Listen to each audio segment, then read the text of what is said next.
episode 29 of Anime and Us. I'm TJ. And I'm Shawn. And this is the review show that reviews anime from A to Z. Sort of. Alright guys, so last episode, we spun the wheel for my category. It was the end of the season. Both of us get to pick something. I did a wheel for mine, of things I wanted to review. And we got My Hero Academia. I like how we didn't have a letter, so you got all thrown off. Yeah, it's a little different. I'm just used to saying whatever it is I'm saying. You have your little process, and now you're all flustered. My Hero Academia is a superhero manga written and illustrated by Kohei Horikoshi. It was serialized in Shonen in 2014, and in 2016, Bones, who have done a number of the animes we reviewed so far, made it into an anime. 3 seasons so far. So, I'm curious. Do you think that Japanese name you just said was just easier, or you have gotten better with it? Oh, well, I know his name. Oh, okay. I've heard it, because I don't watch too many reviews on things, but there's one or two people I'll watch here and there, and I've heard the name actually spoken by other people. I remember earlier, and when we started this, you were having trouble with the Japanese. I still have trouble. Yeah, depending on the name, I'll still have trouble with it. So, you just got that one pretty quickly. Alright, is that it? Yeah, we're good to go. Alright, premise. Alright, we're done, guys. Bye. Premise, then. Premise is, it's pretty much the opposite of X-Men. In X-Men, it's like 3% or something of the population has powers. In My Hero Academia, just over 80% of people have powers. Depends on what era of X-Men you're talking about. For sure, but typically, the X-Men everyone knows is a very small percentage. Because there is a comic storyline in X-Men where most of the people get powers. Now, what's also flipped with X-Men and, well, I would say, not necessarily X-Men, but most superheroes in America, our culture with that kind of stuff, is that in My Hero Academia, they're severely underpowered.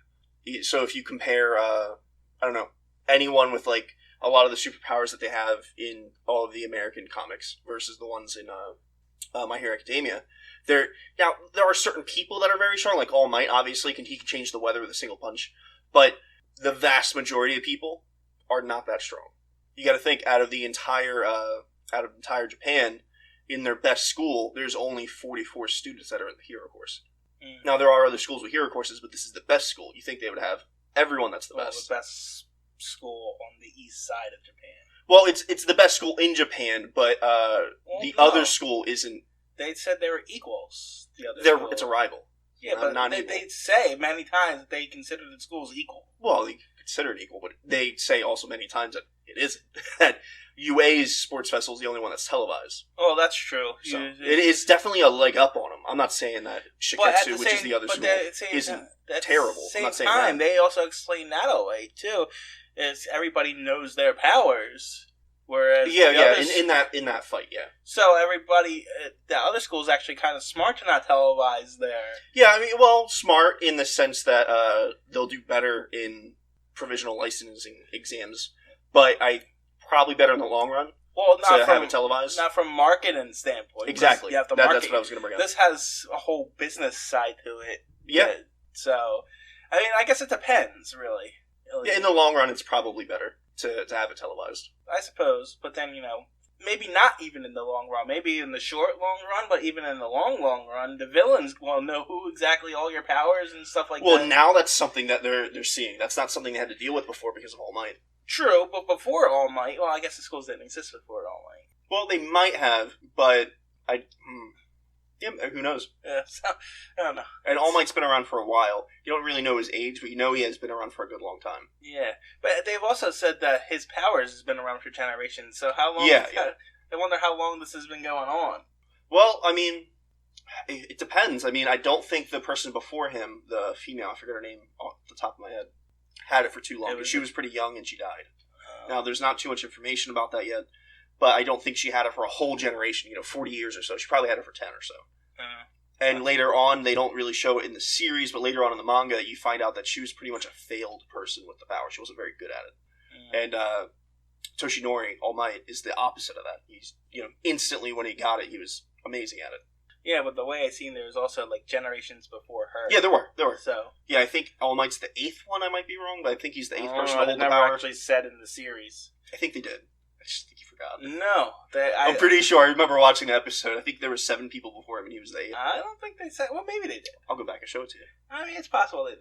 I don't think it was like a big line. I think it was like, oh yeah, like there were 7 of them or something.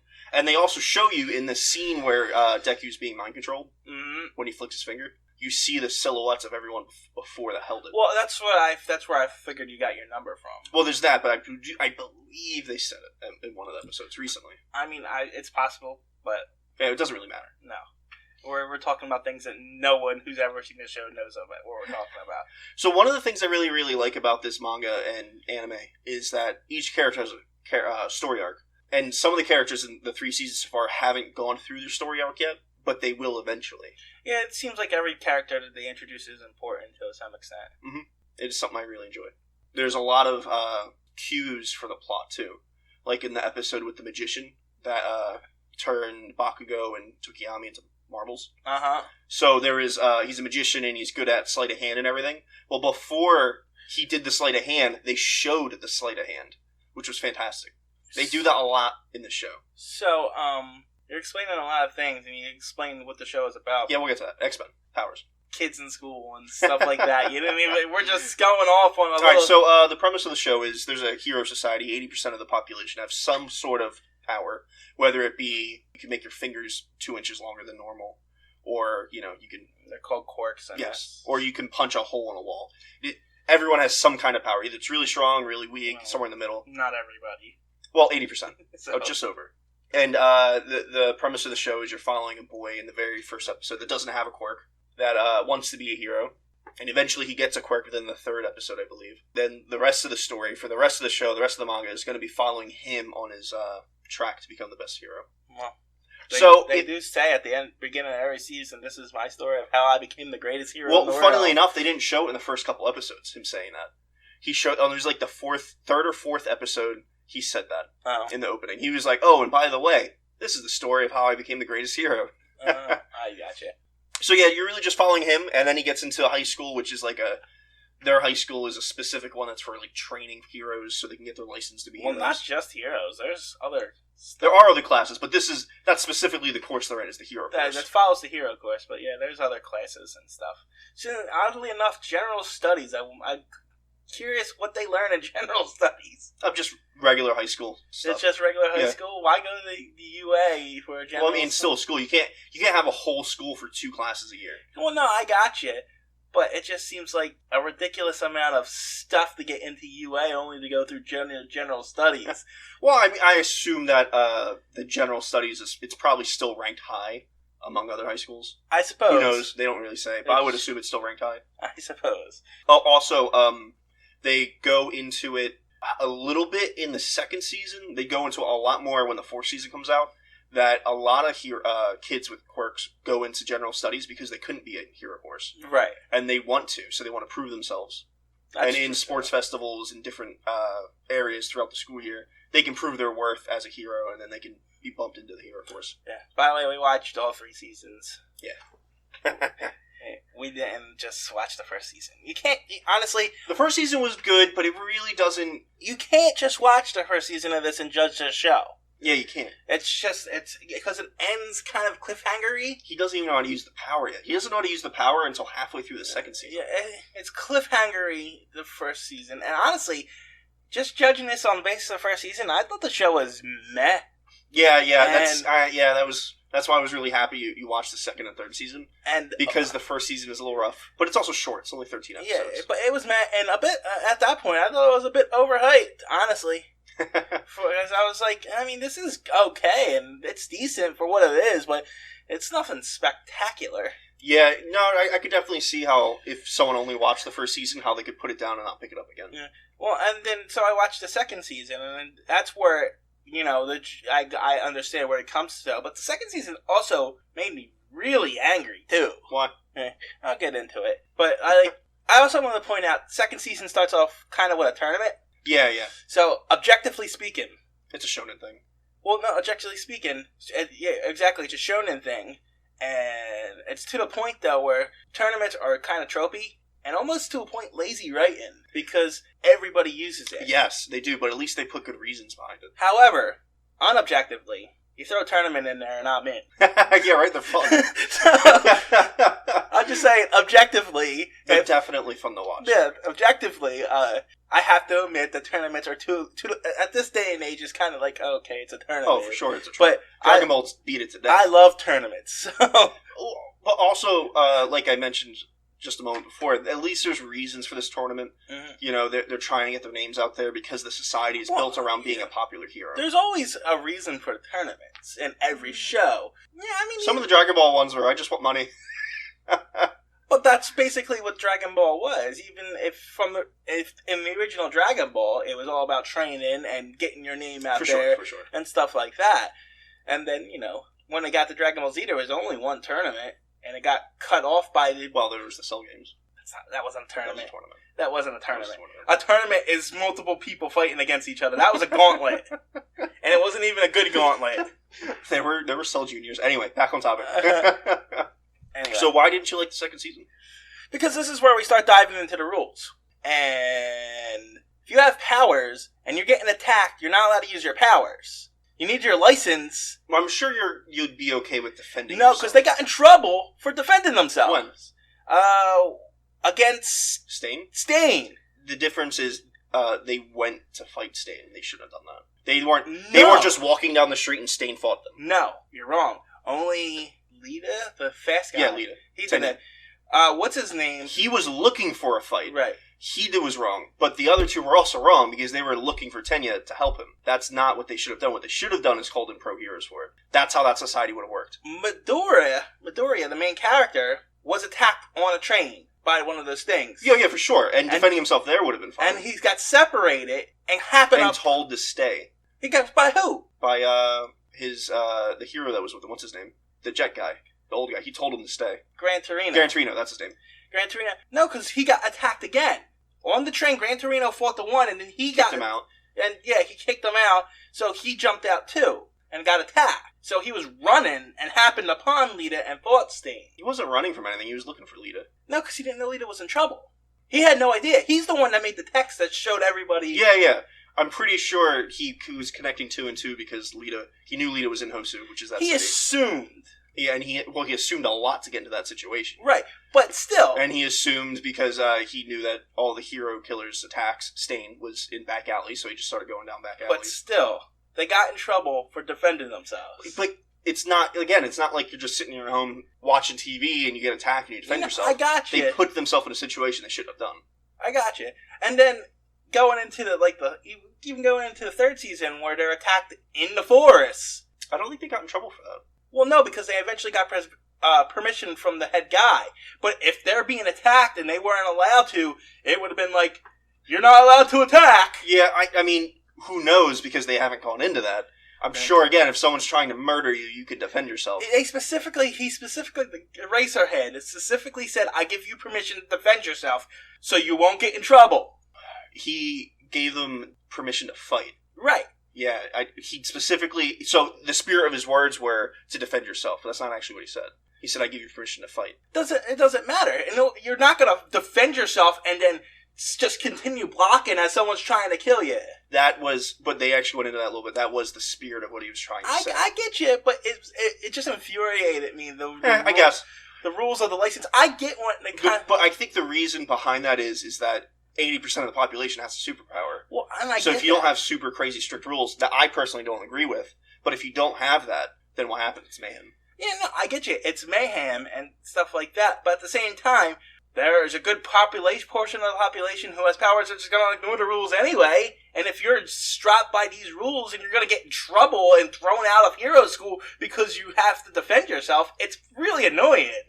No one's gotten thrown out yet. That's because of the convenience of the plot. That's the only reason.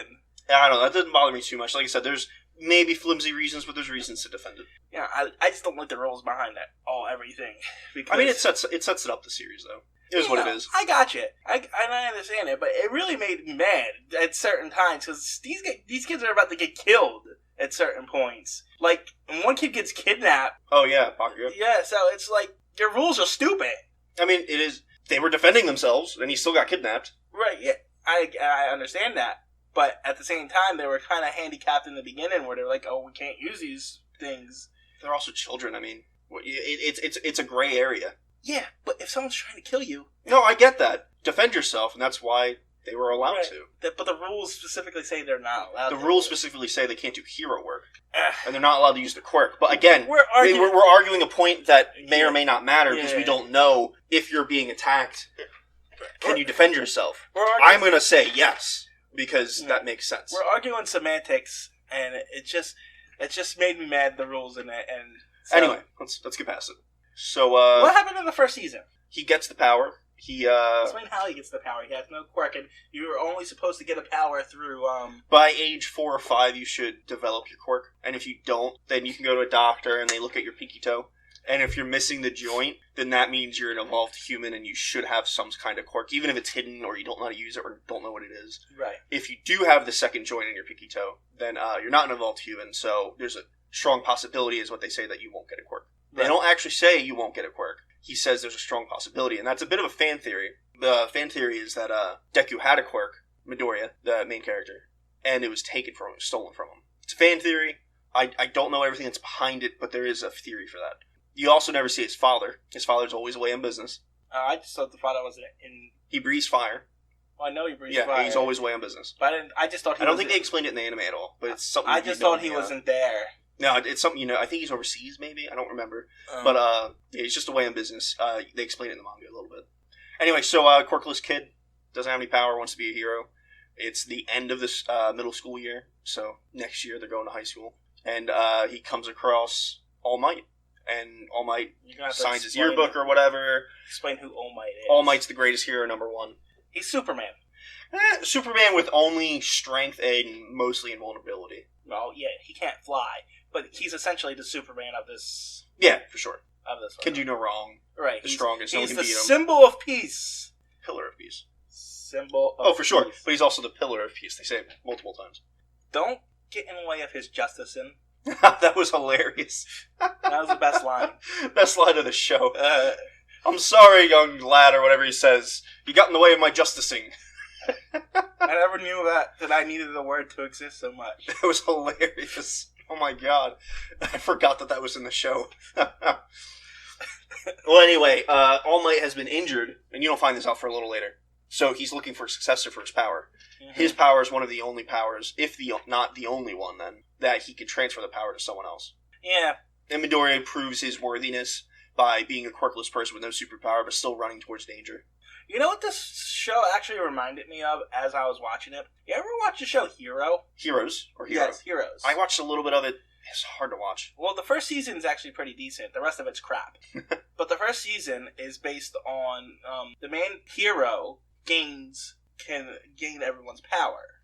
Like, he absorbs them like a sponge, so he can use it, while the other bad guy, the main antagonist, is killing people to take their powers. And that's exactly what's kind of going on here. Yeah, a little bit, yeah. So, because in the third season, you end up finding about All Might's nemesis. Yeah, so that's what it actually felt like to me. It's a good overview of how the show works, except with, school kids. It's essentially, it's the Japanese version of things, because, you take a storyline in America, add high school kids in a school, and you got a Japanese anime. Yeah, definitely. So something that's kind of funny, in the first episode, he proves his worthiness, and he says, I'll give you my power, or whatever. Yeah. But then he has to train his body for it, because it's pretty much a strength-enhancing power. Yes! And if your body can't handle it, like if you're a skinny little kid, your arms and legs will shoot off your body. Well, yeah, it's a big point where every time he uses his power, he breaks something every time he uses it. For quite a while in the show. Yes. So, like, if he throws a punch, his arm is, the muscle fibers are ripped up, the bones are shattered, or whatever. To the point where they're literally flapping in the wind. Yeah, to the point where they tell him if he keeps doing it, he's not going to be able to move his arms. They tell him that a couple times. And then it got pretty serious in the third season. Well, that's when he switched to his legs. Yeah, he started doing the shoot style, which is an actual form of martial arts. He actually figured out how to control his body at that point. So his legs aren't breaking every 17 minutes, but... Yeah, it was the middle of the second season, I believe. He sort of figures out to stop putting it in one body part and to start putting it throughout your entire body. Yeah. And the entire show, up until that point, he was working on control. You saw a couple times before where he would do a finger flick or a punch, and he wouldn't. Only a couple times, but he wouldn't destroy his limb. But by this point, halfway through the second season, he's gotten really good at controlling it. So in the first season, they're just going through the school year. Yeah. Well, before we get any further, when All Might hands him the power, you have to consume his DNA, so he takes a piece of hair off and tells him to eat this. Quite a few jokes, and there was even a joke in the manga, like an author's note at the bottom of the page. I don't remember exactly what it was, but it was pretty much like, sperm or whatever, something like that, like some sort of sexual innuendo. But yeah, lots of memes about that online. But they were very quick to say that the quirk can only be given if you choose to give it. So let's say you were doing some sexual activities and some fluids transferred and someone got your DNA that way. It wouldn't work unless you chose them to get the power. You can't steal All Might's hair and gain his power. Yes, you can't do that. You can't cut his blood open and suck it. You can't, do any of that kind of stuff. It doesn't work. That would have been a weird example if, without it is a weird example without the contact. Yeah, definitely odd.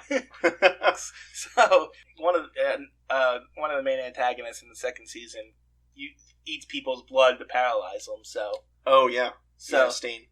Well, that's why I was giving them context for your blood thing. Oh yeah. So because it's a little weird. Well, there's that, but then there's also Himiko Toga later on in the third season. She eats people's blood to morph into them. Morph into them. Right. There's quite a bit of blood play in this. She's a psychotic. Oh yeah, she's nuts. She's a psychotic schoolgirl with a fetish with knives and blood and love and Deku. Well, yeah, he's very popular. It's not as he's a main character. But it's not as prevalent in this one as it is. Thankfully, he only has the two girls after him. What's her name? Uravity Ochako, the girl that can make things float. Yeah, I know her. She likes him, and then Himiko Toga eventually is obsessed with him. They don't show it too much in the anime because they haven't gone farther into it. But she's obsessed with him. I just figured that was going to be storyline. For sure. That's a storyline down the line. But I thought you meant there was another schoolgirl in this class that likes him. No, just those two. Usually there's about 6 girls that's fallen over. Surprisingly. So it's refreshing to see one love interest. Yeah. One actual love interest. She's Himiko Toga. She's she's actually the more popular guy is Shoto. Yeah, the guy with the half fire, half ice. He's Todoroki. Yeah, he's the popular boy in class. He's the son of the number 2 hero, so of course. And then there's Bakugo, I am very mixed on that character. Yeah? Yeah. I feel like on this watch, I've gotten to know him a little bit better than I've ever gotten to know him before.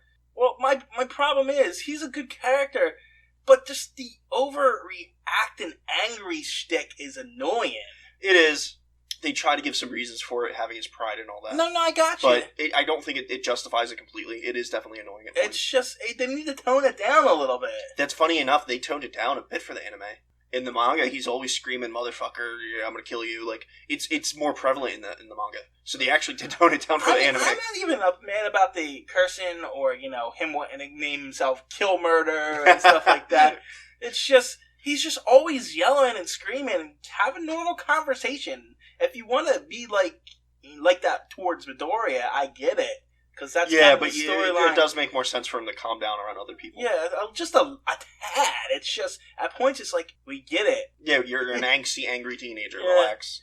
I mean, like I said, even him, when he wins the tournament, and he's pissed that he won the tournament because he didn't win it the way... He didn't win it truly. Truly and fairly, and him in the straitjacket. That's funny. Yeah, it was pretty good. Stuff, but they still... And it's fine to have that, but it's just... He was a little too much. Yeah, the rest of it's a bit much. And he's one of the better characters, honestly. Well written. It's just that it just ruins it sometimes. A little bit. Yeah. So first season he gets his power, he's learning to use it. They skip within an episode to him getting it. And then they go to then he has the school and they have an entrance exam. Yeah, the entrance exam where he doesn't score a single point. But he saves someone. And what I also really like about the show is you see then when he saves Ochako, she's trapped and he goes up and destroys a monster. She's the love interest essentially. Yeah, but they don't tell you about her drawback with her power until later on in the show, but they show it to you now. Right. I really love how this show does that. You see her throw up and she's puking rainbows, which is whatever, but she was puking. But later on they tell you if she overuses her quirk or if she uses it on herself, she gets really nauseous and throws up. Mm-hmm. So they do that so often in the show where they show you things and then they explain it to you. They also kind of insult your intelligence a little bit, the show. They also kind of insult your intelligence. They might, but at least they're not, explaining every single detail of every single thing, which is what I'm saying. They build up this fact that in the entrance exam, he has no points. There's no way he's going to get in. It's a hero exam. Of course, you save people, you're going to get in. True, but it's him. So the people are saying that are like, he's saying it to himself. And then, the other students like, oh my god, he won't get in. Right, I got you, but they were building it up, and it's like... We know he's getting in, obviously. The whole show's built around this. Not even around that. If you just take it based on, it's a hero exam. Hero exam is not killing giant monsters the whole time. Well, I mean, 50-50. You have to defeat the villain, right? But you also have to save people. You have to save people, right? That's how they divide heroine up too, mostly. Yeah. So it's half defeat the villain, half save people. Because everything's like 50-50, even though I think there's more to it than that. But whatever. It's Probably there's a bit more to it. It's a little bit simplified, but it's a kid's show, I think. It's a kid's show in the beginning, for sure. It grows up with the audience fairly quickly, I would say. Oh yeah, there's some dark moments in this show. And it gets darker in the manga. It continues. That's good. I mean, I liked watching it, but I still think it's overhyped. It is not overhyped. It's amazing.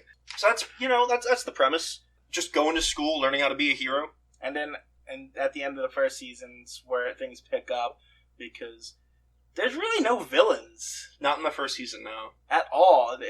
Villainy has been kind of taken out by All Might at this point. And they really do a good job of driving that home. Right. And at the end of the season, they're taking a test, and then like a swarm of villains come to kill All Might, and that's where everything picks up. Yes. And so they defeat the villains at the end, and that's kind of like... He goes a little plus ultra. It's his catchphrase. What I like about this show, honestly, is that the antagonist is not really a villain. It's the ideas behind heroism and villainy in itself. Like, there is a main antagonist in it throughout, but in like the second season they introduce Stain, and he's killing heroes not because he's a bad guy, but because he thinks that heroes these days are all in it for money and fame. Yeah. And whereas only All Might is a true hero, saving people just to save people, so he's killing heroes that don't live up to All Might's standard. And then that idea is kind of morphs the other villain, right? Shigaraki. It morphs the villains into like it spreads and inspires people. But the idea is more the antagonist rather than the villains itself, which is I thought was really cleverly done. All they have to do is drive that idea home a little bit, and then it doesn't matter if they get captured or not. You shatter that illusion. I also like being safe. I also like in the second season. This is where they started. The first half of the season's an arc, and then the second half of the season's an arc. Yeah, that was nice. It feels almost comic booky. Yes, like that. And what's really nice is usually one arc is super heavy, and the other arc is more lighthearted and not as serious. A show that's done that recently is Agents of S.H.I.E.L.D. I can't watch it. It's hard. So campy. The first season is really hard to get through. I'll be honest with you. But as the later seasons go, they do that. Like half a season is devoted to one thing, half a season is devoted to like that. And I really like the divide like the multi-arc rather than the one giant arc over thing. Because with the one giant arc, you get 15 episodes in the middle that are all filler. Yeah, you get and speaking of filler, there is only one episode of filler in 3 seasons. And it was a charity episode. It's the only reason why they did it. Wasn't in the manga at all. It was episode 17 or 18 of season 3. They're in the middle of doing their provisional exam, and then out of nowhere, they're in a training arc. Yeah. I was like, what the hell is this? Yeah, it was, I might be wrong, but I'm pretty certain that episode was made for charity, and all the proceeds went to some charity. Oh, that's cool. I was like, that was very odd, because that was the only time they ever cut from the story to do something else. Yeah, I'm watching it, and I'm like, this didn't happen in the manga. What's happening? Oh, man. Who's your favorite villain out of all of them? My favorite villain? Honestly, the villains didn't really strike me. I would have to say either Stain or Hand Guy. Hand Guy? Yeah, Shigaraki. Yeah, because that's actually... Crazy Schoolgirl's pretty good, too. Crazy Schoolgirl? Yeah. Himiko Toga? Yeah. Yeah, I think she's interesting for sure. But the problem is, most of the villains aren't introduced until the 3rd season. Yeah, you don't get to know too many. So it's I haven't really got a chance to know any of them. Which one do you think is modeled after an American hero villain? An American? Oh, the Deadpool. Yeah, Deadpool twice, right? Yeah. He's like being choked at one point. He's like, being choked. Then he goes harder. I was twice like, as great. The moment they introduced him, I was like, oh, that's Deadpool. For sure. I was like... Heavily inspired by Deadpool. I was like, huh. Okay. Now, Dobby. Dobby is the one that does Blue Fire. Okay. Can you piece together what the fan theory about him might be? About his past? He's stitched together. Yeah, he's got scars and everything, and then they're like piecing his skin together, the stitches. What hit the fan theory? There's a fan theory about his past.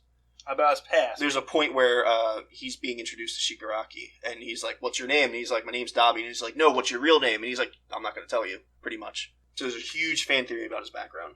Because of his fire? Because of his fire, and he won't give you his name. So, Shoto Todoroki, his father's Endeavor, the number 2 hero. Mm-hmm. Shoto has 2 older brothers and a little sister. Or, an older sister, I should say. They're all failures in Endeavor's view. Okay. Because Endeavor wants the perfect mix of ice and hot to rival All Might, because Endeavor can never beat All Might. Well, in the show, you see his sister a couple times, and she actually talks. Mm-hmm. And you see his brother in passing. He's not acting, he doesn't talk or anything, but you don't see his other older brother. He's missing. So you think he's Endeavor? There's a huge fan theory that Dobby is Endeavor's first son. I mean, I guess. We'll see in the future. Obviously, there's something going on. But, we'll definitely see in the future. That's interesting, I guess. Like I said, the villains really didn't strike me all that much. Yeah, I mean, so there's another villain that's going to pop up in the 4th season called Overhaul. Probably my favorite villain to date. Most collected, has a plan, wants to execute it. Honestly, the best episode in this entire show is when Midoriya fights Icy Hot in the tournament. Oh, yeah, that was a good episode. That was the best episode of the entire show. That was one of my favorite episodes. My second favorite would be United States of Smash. When All Might defeats One for All, or All for One. Oh. That was fantastic. I mean... I liked the voice actor for All for One. His voice is just menacing. He did a really good job. It was a good moment where him giving finally his All Might's last hurrah, so to speak. Yeah. And losing his powers and defeating All Might. And I don't know, it's just something about Midoriya literally breaking that was fantastic. All of his fingers fighting this overpowered ice guy. And he's just pissed off because he won't use his whole power. And he won't use his flames. And he's pretty much destroying himself. Well, meanwhile, trying to help him overcome his father issues. Mental issues. So it's like, that was my favorite episode, just in general, because it was so good. Yeah, it goes into a little bit of depression there a bit. Because Shoto... It got so good that it kind of made the rest of the tournament feel... Yeah, the next 3 or 4 episodes. It was just like... It was meh. But I do have to say, I really liked Bakugo against Ochako. That was a good fight. Him against the girl that does the gravity stuff. Yeah, that was pretty good. I like that fight. But she was overpowered. She was outmatched. Oh, yeah, for sure. Actually, so that felt like if it would have been more even, I would think I would have liked it better. But I was disappointed by when Icy Hot versus Bakugo, yeah. Well, so was I, because you want to see them go all out against each other, right? But it makes sense because Shoto's life was just upended, 30 minutes ago? And Bakugo had to kind of win the tournament. Yeah. So, and by the way, he can make explosions. Yeah, the nitroglycerin from his sweat from his pores, out of his hand. He makes explosions. It's pretty cool. Oh, another really good episode though is towards the end of season 3 where Bakugo fights Midoriya. Oh yeah, that was good. That was fun. Because you see Midoriya go up to 8%. Their relationship is very complex. Probably one of the most complex relationships I've ever seen. They're supposedly childhood friends. I think Midoriya sees it that way. I don't think Bakugo necessarily sees it that way. But Bakugo hung out with them all the time. Yeah, well, they hung out before the quirks and everything. And then when they got their quirks, they still hung out a bit. But in late middle school, I don't think they hung out at all. Only when Midoriya wanted to be around him. I don't think Bakugo was like, hey, let's go hang out or whatever. Well, no, I don't think You don't know because you don't see it, but that's the feeling you get. I don't think Bakugo ever said, hey, come on, Midoriya, let's go. Well, maybe when they were kids and they were out playing around and running around. No, I kind of got the impression that Midoriya was always chasing after him. So they both got, inferiority complexes about each other. Yeah. Which is... Midoriya has an inferiority complex because Bakugo has an amazing quirk, and he's great. He's great at everything he does. Mhm. Bakugo has an inferiority complex because out of nowhere, Midoriya gets this awesome power and is fucking amazing. But not even just that. He had the inferior complex even before then for him, because he always thought that Midoriya looked down on him, always trying to help him. Oh, yeah, they go into that a little bit. So he falls off a bridge into the water, Yeah. and Midoriya's there to help him up. And he's like, and Bakugo's like, I don't need your help. So they both have an inferior, and so them two finally working it out. Yeah, they definitely work it out quite a bit at the end there. And I also like that they got in less trouble for doing that than they did for defending themselves. I mean, the show does center around them training and fighting each other and sparring.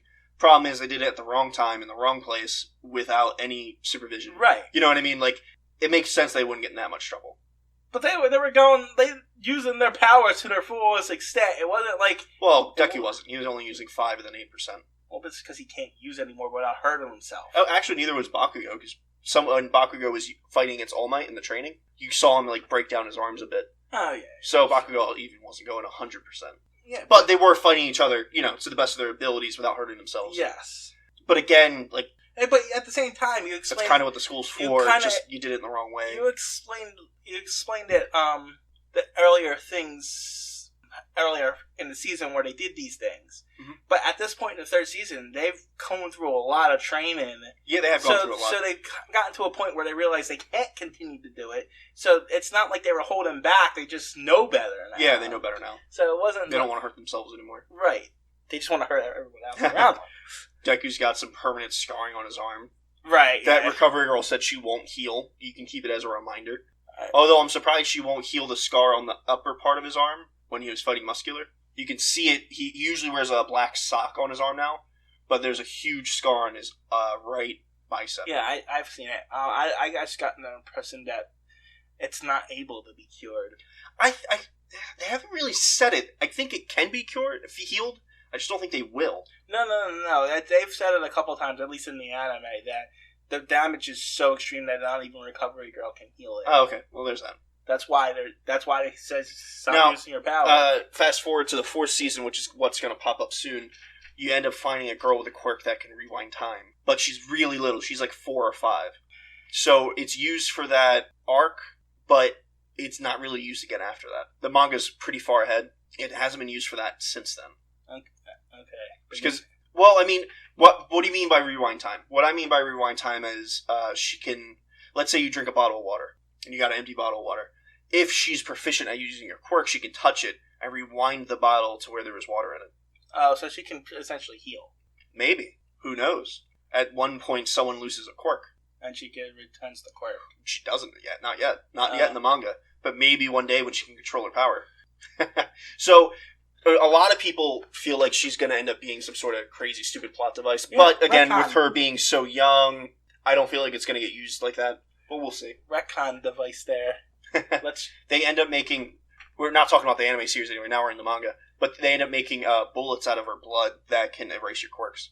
So that's pretty interesting. Yeah, that's kind of fucked up. Yeah. I'm not even about to talk so like a 4 or 5-year-old girl being blood drained. Yeah, that's what I'm talking about. I'm not even talking about the blood. Yeah, it's pretty fucked up. Like I said, it gets darker. It just, like, it gets lighthearted, and then it gets darker, and it gets lighthearted, and then it gets darker again. Just that trend continues. All right, we're pausing here.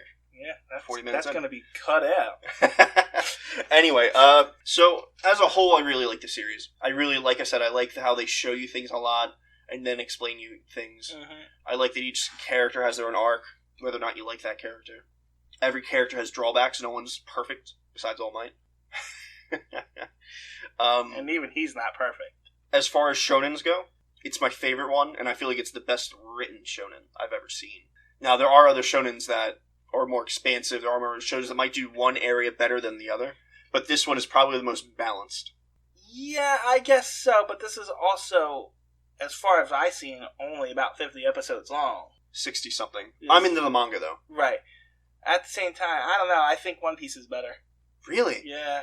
I like One Piece a lot. It's definitely fun to watch, but I could cut out 200 or 300 episodes without blinking an eye, and I feel like the show would still be at the same quality. Because those 200 or 300 episodes are just filler bullshit you don't need, or crappy arcs that don't serve that much of a point. I hate filler so goddamn much. No, I got you. I just don't think the show's gotten to a point where it's... The show's short, but it's definitely on its way there. Yeah, no, I got you, but I think it just hasn't gotten to a point to where it can be bad yet. Well, yeah, I guess that's plausible. Knowing where the manga's at and everything, it hasn't happened yet. No, I got you, but at the same time, I don't think it's as good as everybody says it is. Oh, I just don't see it. it's a blow to my soul. It's a little overhyped. Oh, I love it. Well, you know what? That does kill a lot of things in general. You keep talking things up. Someone's going to watch it and be like, oh, it's okay. By no means is it poorly written or... That's one of the reasons why I like it so much, is because most shonens out there are poorly written. Right, no, and I got you. But at the same time, it's not the best written either. There's, like I said, the Bakugo character is annoying too much of the time. Midoriya crying every Thankfully, it gets better. His crying gets a lot better. The tropes are still there. There's not that many, though. The tournament one for sure. But like we said, what did we say? Oh, the harem one, where all the girls are after the main character. Uh-huh. Thankfully, that's not happening. But the thing is, they have an advantage, too, because they're doing something that anime really doesn't tackle, like superheroes and superpowers. This is more of an American kind of... Yeah, this is definitely story. More of an Americanized concept. So, they have an advantage over other anime, and they have more to work with and stuff like that. That's what matters. Stuff like that. So, yeah, it's gonna seem like there's less, but those tropes are still there. They're there. Most of them are there. Not all of them. I mean, even to the point where the fan service is still even there. Oh, yeah. You remember the fan service episode in the provisional licensing exam when Yamarozo, I forget her name, the girl that can create things, mm-hmm. and the guy with a bunch of arms on his back, she, opens up her chest to create something, and just doesn't care that he's watching. So, that's funny as shit. So, all those tropes are still there, it's just overshadowed by the writing and... Yeah, for stuff sure. like that. But the writing is good enough to do that, in my opinion. But like I said, I by no means think it's bad or anything like that. I just don't see it as the best one out there. I think it's the best shonen out there. I don't know. It's not the best anime. I strongly feel it's the best shonen out there. It has more depth than anything. I'm comparing it to One Piece, which I really, really liked. One Piece is good. And One Piece, even though there was episodes and stuff that I really, really hated in arcs that I did not like, the characters still won me over a lot more. Yeah, like the Nami character arc. Right. That was really good. That was fantastic. So, just the characters in general, whereas I like the characters in this, I'm not really invested in anybody. Really? Yeah, no. Oh man, I love them all. Because everybody's getting equal attention, so everybody is kind of treated equally, which means you're just focusing on too many characters at once. CJ said it. He doesn't like equality. Let's keep going. Well, I'm just following Japan's lead. Anyway, so I wanted to ask you your favorite villain, but I wanted to ask you your favorite hero. Or promising hero. Obviously, I like Deku a lot, but I think mine either goes to Kaminari, the guy that does electricity, or Kirishima, the guy that can turn his skin hard. For some reason, I really took to the girl who can create stuff. Yeah? Yeah, she has a bit of an arc. From second-guessing herself to not second-guessing herself anymore. That's where she won me over, is when she got her ass kicked in the tournament. I felt really bad for her. Mm. That's really the one that really won me over. And Icy Hot's pretty good, too. Yeah, oh man, he has got a good character arc for sure. So, those are the two that really stuck with me. Although, we didn't mention the Fast Guy and his brother dying and stuff like that. That was pretty good. Fast Guy and his brother dying? Tenya Ida. The school. Yeah, that was a decent arc. His brother dies. He doesn't die. He gets paralyzed. Well, paralyzed, yeah. By Sting. He can't do his hero work anymore. His brother was a great hero who he looked up to. So his brother getting defeated by a villain and being paralyzed, him taking over the family name was pretty good too. And then he goes on an internship. Yeah. To where the hero killer Stain is probably at, to specifically look for him. So there's a lot of good story arcs in here, but like I said, it's really hard to with the exception of Midoriya and Bakugo, everyone else is kind of just all around, and they keep introducing more and more characters. Yeah. So it's kind of like you have about 24 characters. Oh, how do you like Mineta? You're gonna have to tell me who that is. Mineta, the grape kid. There's the trope I was talking about. The pervert. For sure. But to be fair, he's the comedic relief for the show. Is he not? I didn't find him funny at all. You didn't find him funny at all No. when he was poking his eye through the women's No. bathroom? I think it's annoying. Jiro pokes him in the eye with her earphone jack. Yeah. And then she's all self-conscious, like, oh my god, he named everyone but me. That was great. I don't think he's funny. I think he's stupid. I think most of the time he's stupid. But there's a couple good moments. Like I like that moment. But I don't have a couple of moments. Even Sparkly has a few good moments. Oh, the guy with the laser in his belly button? They portray him. I think he's supposed to be gay, but they don't really... Oh, yeah. More about that. And some creepiness. So, like, there's a big theory that one of the students has been impersonated by Himiko Toga. We don't know who yet. I think it's him, or he's a double crosser. Because in the manga, there's a scene recently, probably in the last 10, 15 chapters, where Deku's asleep. He's in his bed sleeping, and, you know, his bed's by the window or whatever. And it's a rainy night, and the blinds are sort of open, and you see him in the middle of the rain at like 3 a.m., just up against the window staring at him in the middle of the night. So weird and creepy, and they haven't really like touched on it, so I think they're building up to something with that. Huh. I mean, they have been saying there is a traitor. Yeah, we all assumed it was a teacher. I'm thinking it might be a student. Because the school's been attacked like 17 times, which, you know... Yeah.